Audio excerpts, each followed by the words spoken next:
Like for example, these arm things right here. Those arm things that she has. Okay, we're adjusting that one. Those are stickers. This is a circle sticker. It often stretches it when you put it on their arm, and of course you can completely move these however you want.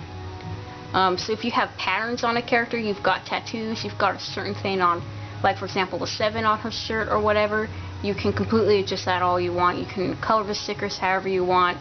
You can do a lot with them. So if a shirt is, for example, not exactly how you want it, you can fix that. Like, for example, where's Anna? One of the models I did, Anna, she has the corset thing that goes all the way down to her skirt, right? But there's no item down here that I have that can do it. So I simply put a triangle pattern right onto the skirt and made it look like her corset part goes farther than it is. So if you don't have the right equipment, you can cheat. And then, of course, this is a recolorable weapon. And you can also color the swing that a weapon gives off. Alright, next part is the shoot picture. You get a giant selection of backgrounds. I don't even have them all unlocked yet. All these cool backgrounds. You'll see it on the top right there. You can get a frame that appears behind the character, and you can get a frame that appears in front of the character. You get a list of poses that it will give you, and basically how these poses work is you have to shoot a picture and it'll catch it on that very frame that you do it, and it'll show it on the bottom right. You can give them a name and you finish the edit, and that's pretty much the biggest sum up of character creation that I could possibly give you. There's a lot of items on this game for character customization. Mind, I don't even have them all yet. So when it comes to character customization, you can do a lot unless you're like wanting a Mega Man character. God help you.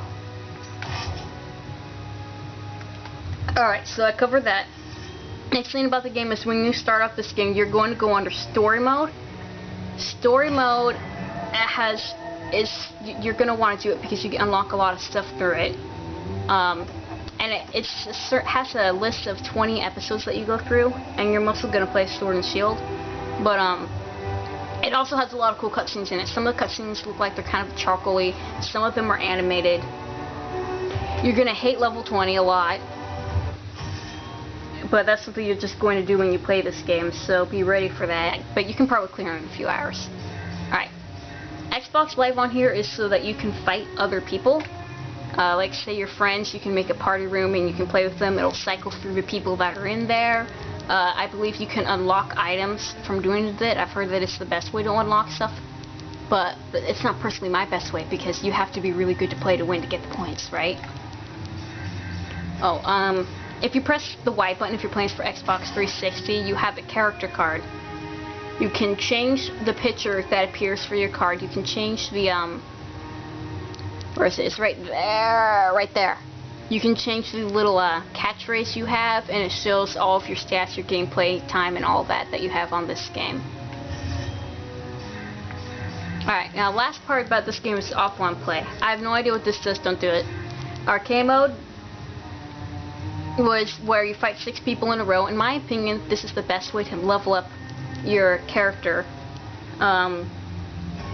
You go through a series of stages. It keeps a record of how fast you cleared it. You can change what mode you play in. You can go standard, Europe, Asia, leaderboard, or extra. I'm not too sure how extra works yet, but I think it might be random.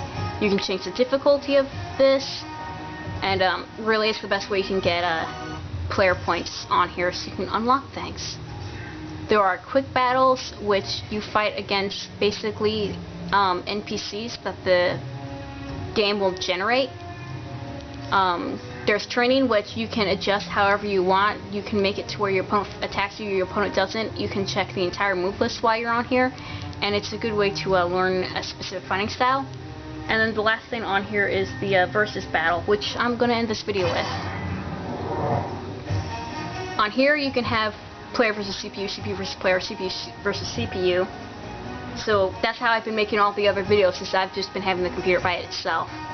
You can adjust how many wins a person needs, how long the round time is, and how long strong the CPU is when you do this, but you don't get any points for it because you can basically use it as cheating. If you have a player versus player, but you don't actually have another player playing, if you were to get points of it, you could get points by having them not fight at all. So I'm going to end this with a Willow fight. We're going to have a bridle count is 2, round time is 60, CPU strength is very hard, because that actually makes it entertaining to watch. Back to the stage of history. We'll have Willow. Not soon. And we'll have her fight. Let's have her fight Asha. Nightmare. Oh, also when you fight, you get a giant list of arenas you can fight at, and all of you are used to seeing this one because this is the brightest arena in the game that doesn't allow you to knock your opponent off the field. So that's why I've been constantly using that one, because it's really the best one for recording. So we're gonna have her fight in that one.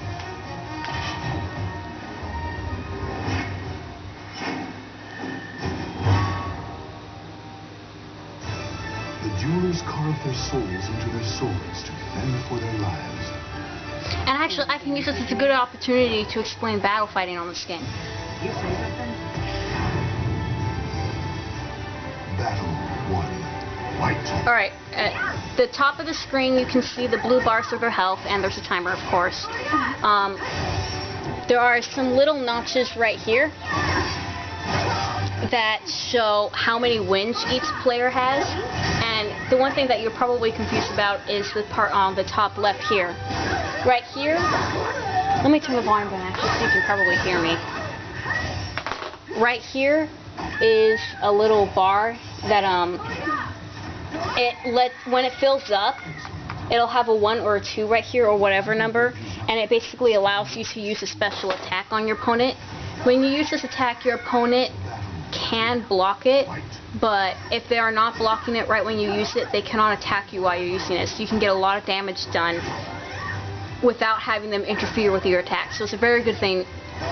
It's a very good way to smack your opponent down on this game, really. And Willow won. The battle has finished. The real dance begins sometime. So now you've got a basic sum up of this game. Oh, one more thing. If you for example have a character that has maybe a stripe on a skirt or something like that, and there isn't any kind of item that can make it on this game, you can do that if you take the square stamp, you make it size that high, and then you start pulling it up as vertical. It'll loop around the entire costume item that you put it on, but it won't. If you pull it up, you'll have basically an open spot at the bottom, so you can make stripes on a character that way. So if you've got stripes on them, you don't have to worry, you can do it. And I guess I'll just end this video right here. If anyone has any questions, I can record more or just answer them in text. Alright, bye-bye guys.